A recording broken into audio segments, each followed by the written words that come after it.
ज्ञान की प्रथम महाकाव्य के चरणों में कोटि कोटि नमन। अपने जन्मदिन को शिक्षकों के सम्मान में समर्पित करने वाले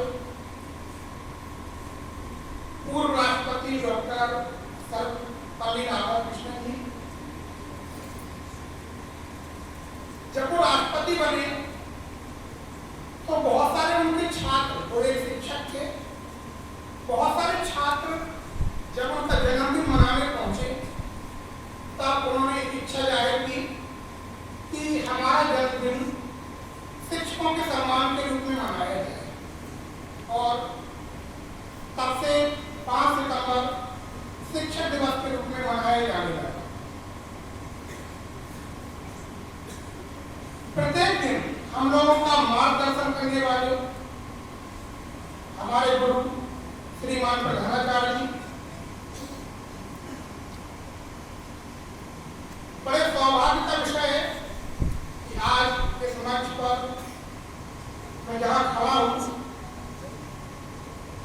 कभी आपकी तरह मैं भी इसी पद्मा सभा में बैठा करता था। बहुत सारे आचार्य जी बैठे हुए हैं, विनोद जी, दीक्षित जी, कमलेश जी, वीरेन जी, राजाराम जी। आप लोगों ने मुझे भी पढ़ाया आपकी तरह।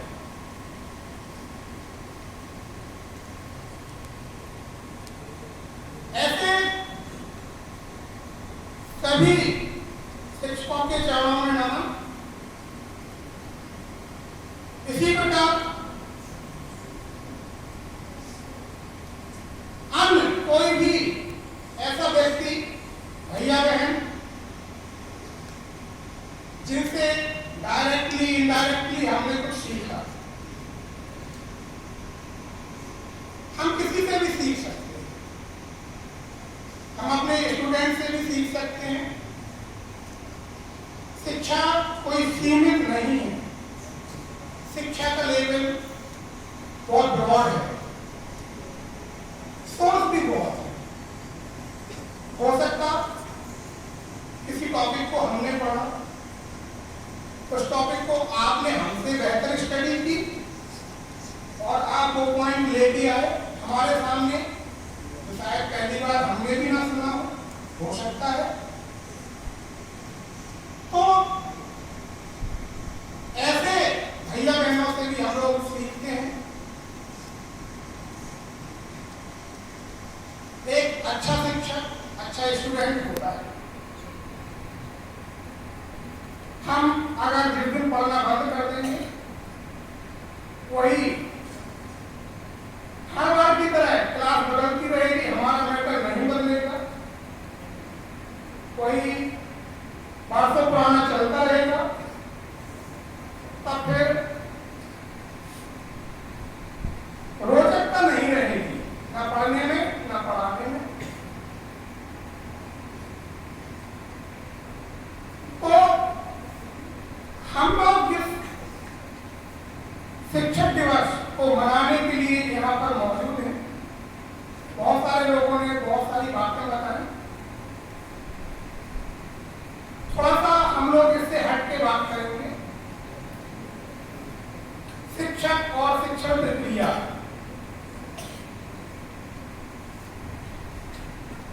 बहुत सारे लोग, सभी छात्र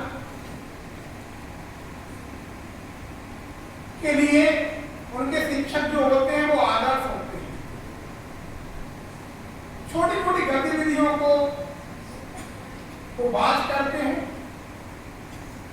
घर से हम लोगों के समक्ष बड़े ही उम्मीद से सीखने के लिए आते हैं। हम लोग सिखाते हैं, लेकिन एक शिक्षक का काम शिक्षा लेने के अलावा उसके सर्वांगीण विकास के लिए भी होता है। हमारा लक्ष्य कई बार इस मंच से दोहराया जाता है कि हमें ऐसे छात्रों का, ऐसे नागरिकों का निर्माण करना है जिनका शारीरिक, मानसिक, आध्यात्मिक विकास हो सके और वो विकास केवल शिक्षा तक सीमित नहीं है, बहुत कुछ है।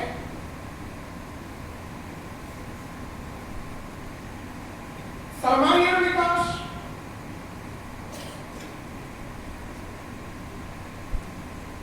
तात्पर्य क्या है? बहुत सारे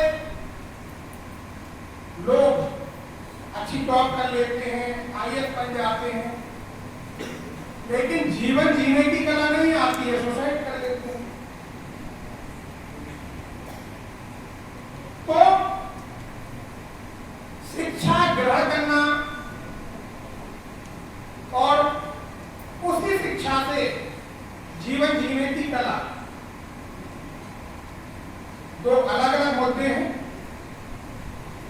तो जैसा कि कहा जाता है एक शिक्षक के बारे में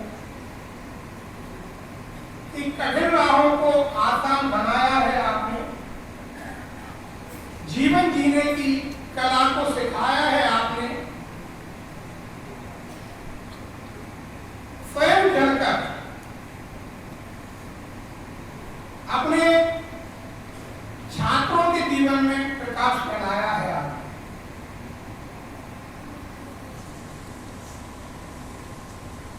बहुत सारी रिस्पॉन्सिबिलिटी होती है शिक्षक की, और तब जाके लोग उसको अपना फेवरेट मानते हैं, उसका सम्मान करते हैं। बहुत सारी बातें हैं। हम लोगों का पहला उद्देश्य एक अच्छा वातावरण देना। कभी आप उस पौधे को देखें,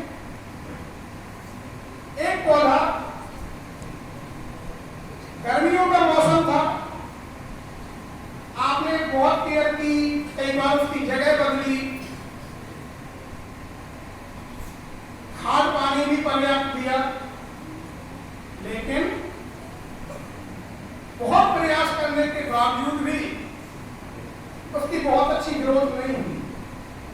लेकिन बरसात का मौसम आ गया, आपने उसकी पौधे की केयर करना भी बंद कर दी, डेली पानी खाद भी नहीं देना पड़ा, और जब उस पौधे को देखा तो बढ़िया फल फूल रहा था। कारण आसपास का वातावरण। हम जिस वातावरण में रहेंगे, जैसी संगति में रहेंगे, जैसे लोगों के साथ रहेंगे, आप वैसे ही बनेंगे। तो हमारा काम केवल इतना सा है कि हम आसपास का वातावरण आपका बेहतर कर देंगे, आप स्वतः ही बेहतर हो जाएंगे, है ना? आपके पीछे भागना नहीं पड़ेगा।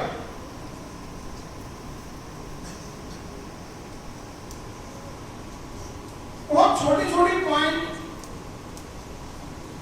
हैं जो हमें जीवन जीने की कला सिखाते हैं, हमें अपने टारगेट तक ले जाते हैं।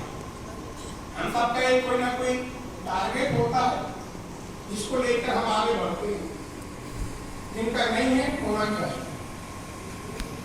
उस टारगेट के अनुरूप हम अपनी तैयारी करें। जो आपको पढ़ाया जाता है, अभी कॉपी चेक बहुत सारे लोगों की बहुत सारी स्थिति खराब है। पता चला हमारा बोर्ड एग्जाम है, कि हम किसी कंपटीशन की तैयारी के लिए अपनी प्रिपरेशन कर रहे हैं,